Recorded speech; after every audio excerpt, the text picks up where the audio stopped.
Salut la famille, c'est Alia. Aujourd'hui, je vais vous lire le story time de mon amie Fatou, qui est revenue au pays pour voir sa famille, au Mali. Un témoignage important qu'elle aimerait que je vous partage. Je m'appelle Fatou, j'ai grandi au Mali, puis j'ai vécu en Belgique pendant des années.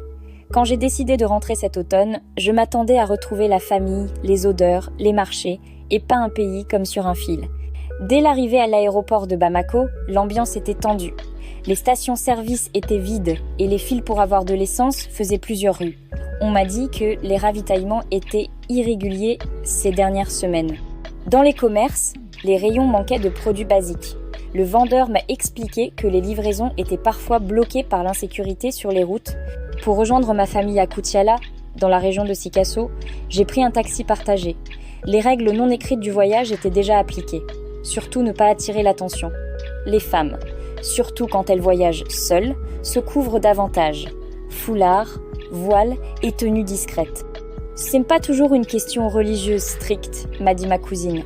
C'est souvent du bon sens pour éviter les remarques, les contrôles hostiles ou d'être repéré sur certains tronçons. Sur la route, notre convoi a croisé un point de contrôle improvisé 3 hommes armés, pas d'uniforme. Ils demandaient les téléphones, les papiers, fouillaient vite les sacs.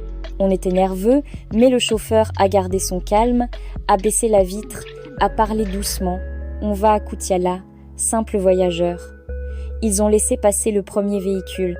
Dans le nôtre, 2 jeunes hommes avaient des messages sur leur téléphone qui semblaient problématiques. Les interrogations sont devenues plus longues. J'ai senti l'adrénaline monter. Mes mains tremblaient. On a eu de la chance. On a été fouillés, contrôlés, puis libérés. Mais on a vu la violence latente, la capacité d'intimider à tout moment. Plus loin, à la radio du taxi, un bulletin a parlé d'une embuscade plus haut sur l'axe, des camions renversés, des blessés. Le chauffeur a changé d'itinéraire, a pris des pistes secondaires, rallongeant le trajet. En chemin, les conversations avec les passagers étaient brèves. Chacun mesurait les risques et racontait des histoires de voisins qui n'avaient pas eu la même chance. Quand j'ai finalement rejoint Koutiala, ma mère m'a serré si fort que j'ai senti toutes les larmes que j'avais retenues. Elle m'a dit « Tu as bien fait de partir, mais tu es revenu.